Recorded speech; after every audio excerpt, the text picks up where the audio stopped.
สบายดีท่านมื้อนี้น้อยกว่าจะมาขี่BRTเนาะซึ่งเป็นมือทำอิฐที่ว่าหลังพุธสงกรานต์หรือว่าปีใหม่ลาวก็เข้าสู่ระบบเวียกคือเก่าเนาะพ่อแม่พี่น้องการเฮ็ดเวียกเฮ็ดงานก็เป็นมือเริ่มต้นถึงมื้อนี้เป็นมือวันจันทร์เนาะสำนักงานของลาวของการต่างๆก็เข้าสู่หมู่เฮ็ดเวียกปกติเนาะสำหรับ BRT ในมื้อนี้ก็เพิ่นก็เปิดให้มาแล่นจุดสถานีตลาดเช้า5สถานีเจ้าพระงมกลับขึ้นมาแลนเป็นมือทำยิดเนาะสนั่นเบาหน่อยก็จะมาติดตามอัปเดตเบิ่งการให้บริการจากสถานีตลาดเช้า5เจ้าพระงมว่าบรรยากาศจะเป็นแนวใดเอาเป็นว่าไปเบิ่งบรรยากาศของครับเบาหน่อยสำหรับการบริการ BRT ในระยะนี้แม่นเพิ่นยังให้บริการฟรีเนาะให้ผู้โดยสารได้ฟรีทุกๆสถานีทุกๆสายทางเนาะพ่อแม่พี่น้องการเดินทางก็เพื่ออำนวยความสะดวกการเดินทางของผู้โดยสารแล้วก็พ่อแม่ประชาชนในการไปมาลดผ่อนมลพิษลดผ่อนภาวะรถติดลดผ่อนค่าใช้จ่ายต่างๆทั้งนี้ก็เพื่ออำนวยความสะดวกในการเดินทางไปมาหาสู่ต่างๆให้มีความสะดวกสบายเอาเป็นว่าเขาไปเบิ่งภาพบรรยากาศต่างๆภายในรถ BRT ผมพร้อมกับหน่อยเลยในทุกๆสถานีเพิ่นก็จะมีโปสเตอร์หรือว่าป้ายบอกเนาะถึงขอสะดวกต่างๆเพราะว่าบ่ต้องซอกหาบอนจอดรถเหมือนว่าเป็นมิตรต่อสิ่งแวดล้อมอย่างต่างๆเพิ่นก็จะมีข้อความต่างๆเพื่อเป็นการโฆษณาในโตเนาะซึ่งข้อความต่างๆก็จะมีทั้งว่าเป็นภาษาลาวภาษาอังกฤษภาษาจีนภาษาญี่ปุ่นภาษาเกาหลีเพื่อว่าทุกภาษาเนาะเพื่ออำนวยความสะดวกแก่ผู้โดยสารได้เข้าใจถึงคำศัพท์ต่างๆอยู่ในสถานี BRT จุดที่บ่าวน้อยยืนอยู่ในขณะนี้ก็เป็นสถานี BRT จุดตลาดเช้าเนาะถือว่าเป็นสถานีใหญ่เพราะว่าเป็นจุดที่ว่ามีชุมชนผู้คนหลงหลายเนาะดังนั้นสถานีนี้ถือว่าจะใหญ่เป็นพิเศษแล้วก็มีผู้คนขึ้นลงเป็นจำนวนหลงหลายการขี่ BRT ก็มีข้อสะดวกหลายอย่างเนาะ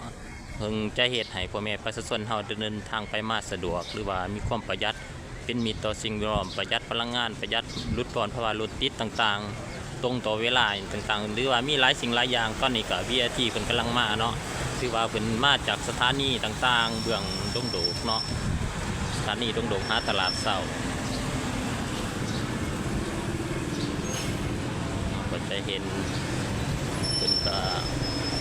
สถานีดงโดกหาสถานีตลาดเช้า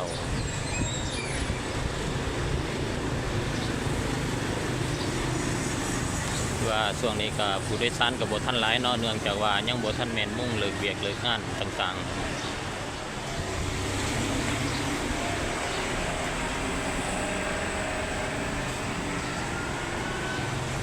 ว่าอยู่อันนั้นแล้วก็ต่อรถไปต่ออีกเนาะนี่ก็แม่นผู้โดยสารเพิ่นจะไปลงสถานีที่ว่าใกล้ที่สุดกับทางไปทางงอนเนาะก็คือน่าจะเป็นสถานีสะพังหมึกที่ว่าไกลสุด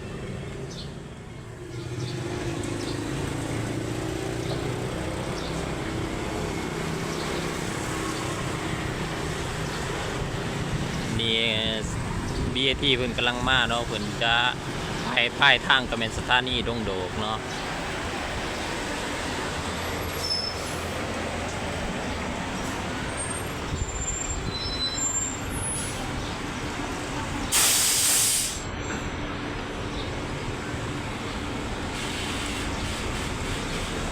การเดินทางของบ้านน้อยในมื้อนี้เฮาก็จะขึ้นรถอยู่ที่สถานีตลาดเช้าไป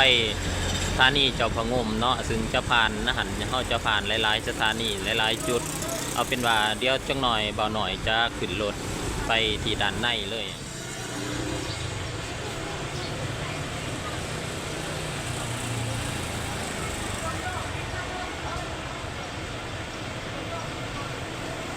ทุกสถานีเพิ่นก็จะมีคำอธิบายแล้วก็ป้ายโปสเตอร์บ่งบอกว่าถึงความสะดวกสบายของ BRT เนาะเช่นประหยัดเวลาคุ้มค่าทุกการเดินทางเพิ่นว่าส่วนตัวนี้ก็แม่นมีความทันสมัยจ่ายง่ายด้วยบัตรเดียวว่าต่อหน้าไประบบการชำระเพิ่นก็จะใส่บัตรอันนั้นคาส เนาะแต่ว่าเขาจะเติมเงินเขาแล้วเวลาขึ้นรถก็จะแตะแปะแปะรถตัวนี้ถือว่าเป็นระบบที่ทันสมัยที่ทาง BAT จะเอาเขามานำใส่เนาะซึ่งเขาจะได้สวมใส่ในตอนหน้าไว้นี่แหละตัวนี้ก็มีทางด้านในก็บาน้อยก็เคยขึ้นไปนั่งเลยเนาะถือว่าแอร์เย็นสบายหายใจสะดวกโล่งแล้วก็มีความสะอาดสะอ้างเนาะทางด้านในตัวนี้ขี่ BAT บ่ต้องเสียเวลาคือว่าย้อนรถติดอีกต่อไปกว่าเป็นรถมีสาธารณะเพิ่นจะมีเลนแลนของเพิ่นโดยสะดวกเนาะแล้วก็เฮ็ดให้รถบ่ติดแล้วก็สามารถไปตรงต่อเวลาไปลาไปกันหรือว่าลงสถานีที่ใกล้กับของรางของการเฮาก็สามารถย่างไปต่อได้ BAT เริ่มให้บริการมากเกือบแต่ปีกายเนาะที่เปิดใหม่ๆเริ่มให้บริการตั้งแต่ถ่ายปี2025เพิ่นเริ่มให้บริการถึงเป็นในช่วงนั้นก็เป็นช่วงระยะบุญนมัสการพระธาตุหลวงเวียงจันทน์ก็ถือว่าเพิ่นก็เปิดให้ขี่ฟรีแล้วก็ได้รับความสนใจจากพ่อแม่ประชาชนแล้วก็ผู้โดยสารเป็นจำนวนหลายเนาะถือว่าในช่วงนั้นมีความคึกคืนหลาย BAT เนี่ยมาในปัจจุบันก็ถือว่าปีปลายแล้วเนาะเกือบปีแล้วแต่ในปัจจุบันเพิ่นก็ยังมีโครงการให้ผู้โดยสารขี่ฟรีเนาะนี่ก็แม่น BAT สายพิเศษเนาะอันนั้นไปทางดงคำสร้างว่านอกระบบหากเพิ่นก็ยังมีให้บริการแลนเพื่ออำนวยความสะดวกผู้โดยสารหรือว่านักศึกษาต่างๆที่เดินทางไปทางเขตนั้นว่าเรื่อง BAT เนาะก็ถือว่าเป็นโครงการหนึ่งอยู่ในนครหลวงเวียงจันทน์ที่ช่วยสร้างใบหน้าใบตานครหลวงเวียงจันทน์เนาะถือว่ามีความทันสมัยเป็นเมืองที่ทันสมัยหนาอยู่คือว่าจัดสรรระบบการสัญจรการจราจรที่ได้ประสิทธิภาพ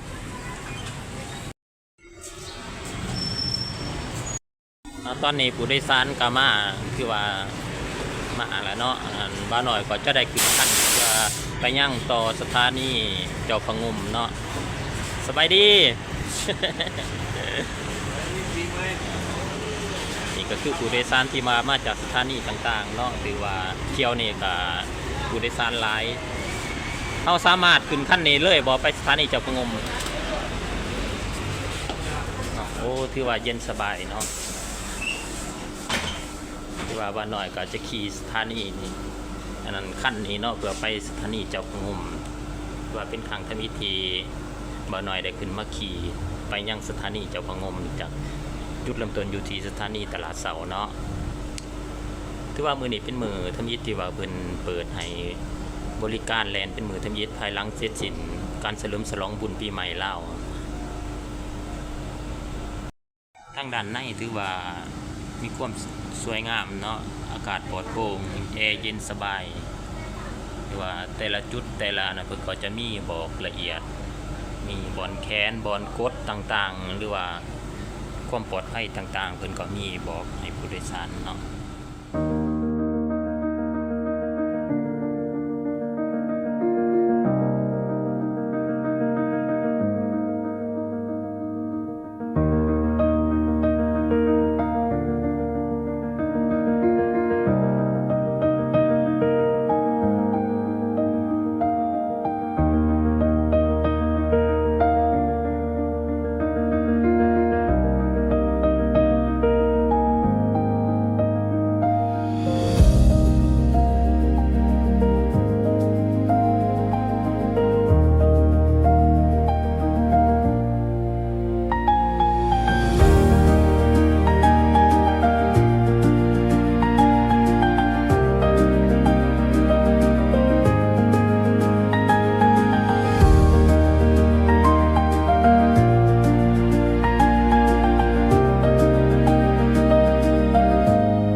เกี่ยวกับถ้าเพิ่นเก็บเงินนะเฮาต้องใส่ระบบแบบไหนจ่ายเงินสดบ่หรือว่าระบบขาดระบบอันนั้นบัตรตอนนี้ก็ยังบ่ทันมั่นใจว่าสิใส่จังไหนเนาะแต่ว่าเพิ่นออกการ์ดมาแล้วแต่ว่าผู้ที่บ่ทันสมัครต้องได้จิกปีต้องได้จิกปีก็หมายว่าเฮาต้องได้ซื้อปีอยู่ในแต่ละสถานีเนาะเดี๋ยวมีรถขึ้นรถมาแม่นยืนปีเอาบ่จะต้องมีพนักงานกวดอีกแม่นบ่ก็ยังบ่ทันแน่ใจว่าสิเป็นรูปแบบใดเนาะมันต้องได้เบิ่งตัวจริงไปนำเนาะเพราะมันต้องได้ปรับปรุงหลายๆอย่างยังอีกเพิ่มบ่เป็นเศษนะบ่ได้แจกเข้ามาภายในอีกทิศ2ทิศนี้เฮาก็จะฮู้แล้วเนาะเพราะว่าเฮาจะลืมเก็บเงินนะ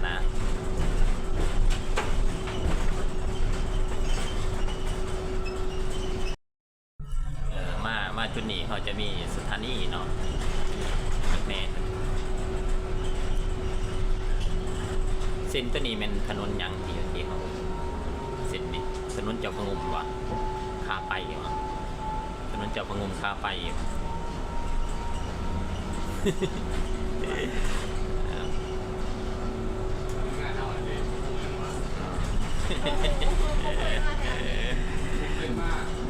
ว่าคือบ้านหน่อยกับผู้นั้นผู้บ้างสินซื่อๆนะเส้นถนนสามเส้นไทยถนนไส้สิทธาเนี่ยนี่นะคือเส้นย่อยเนี่ยนี่กับบ่ค่อยหูปานใดเขาก็จะมาตีโคงวันนี้เนาะตีโคงกลับเนาะตัวนี้มันเป็นแผนระยะหนึ่งอีกเห็นเพิ่นว่าจะมีแผนระยะต่อหน้าอีกบ่ไปหอดสนามบินหรือว่าหอดบัดใต้วะอ๋อ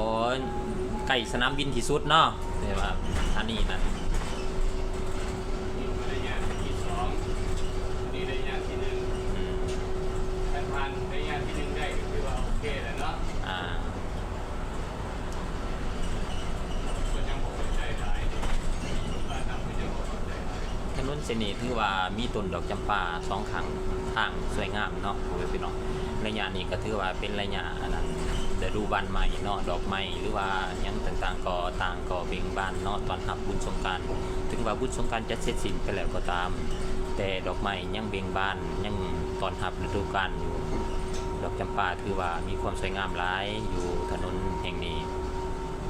นี่ก็แม่นสถานียังจุดนี้ตัวนี้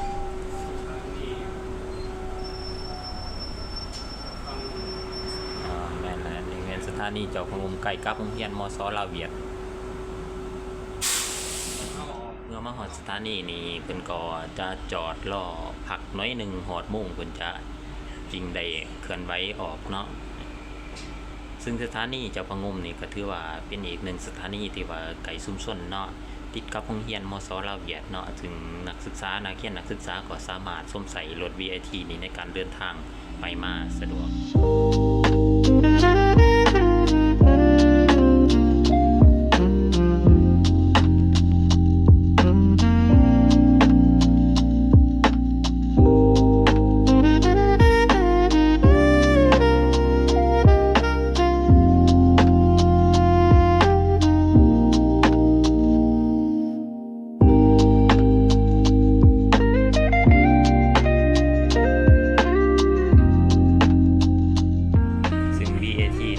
เป็นระบบรถที่ว่ามีความทันสมัย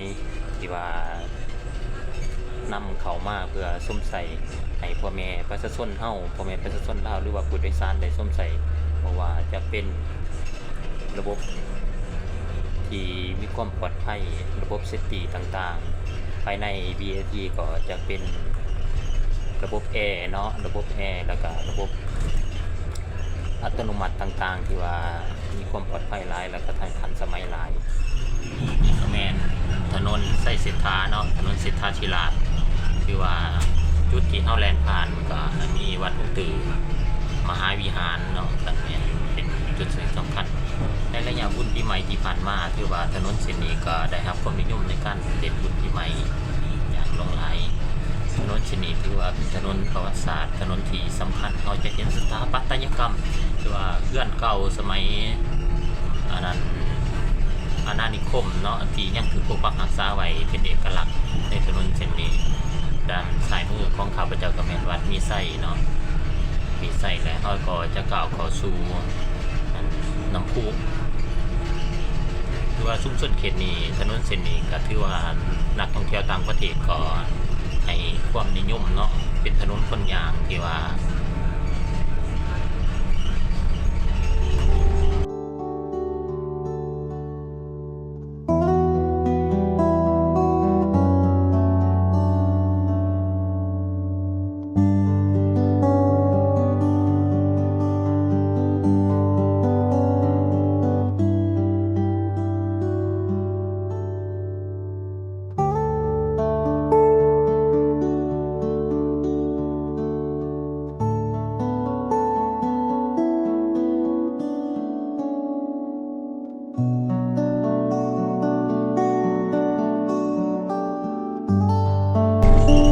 ประธานประเทศเนาะ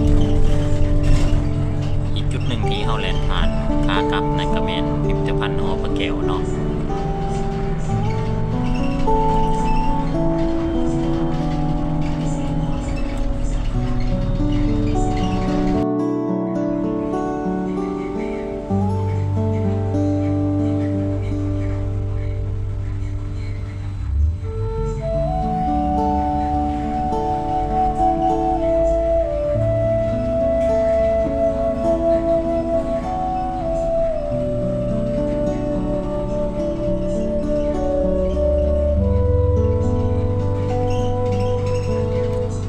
ที่เป็นก็จะมีเลนส์เฉพาะเป็นเนาะในการเล่น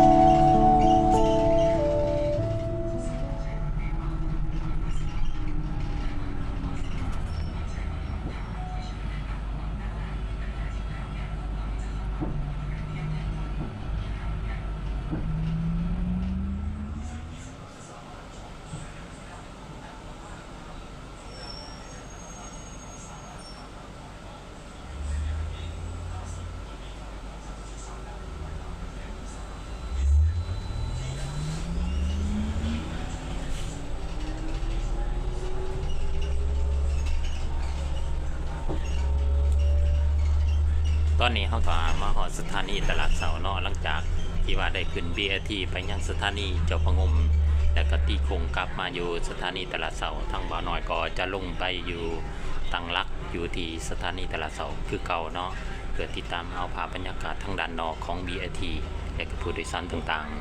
ๆตอนนี้เขาก็ลงมาอยู่ที่สถานีตลาดเสาคือเก่าเนาะ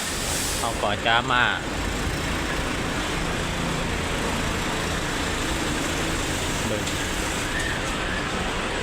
ตอนนี้รถกาลังจะแล่นไปสถานีดงโด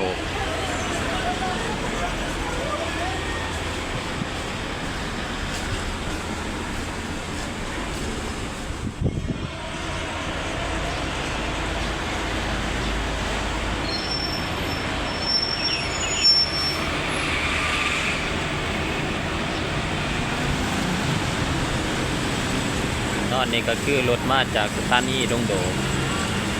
ซึ่งสถานีดงโดก5ตลาดเสาก็เราจะเห็นผู้โดยสารนี่ก็ค่อนข้างหลายน้อยหนึ่งเนาะซึ่งมุ่งนี่ก็ถือว่าเป็นมุ่งที่เลิกลาเลิกการเนาะเราจะเห็นมีพนักงานบางท่านก็สามารถนำใส่ BRT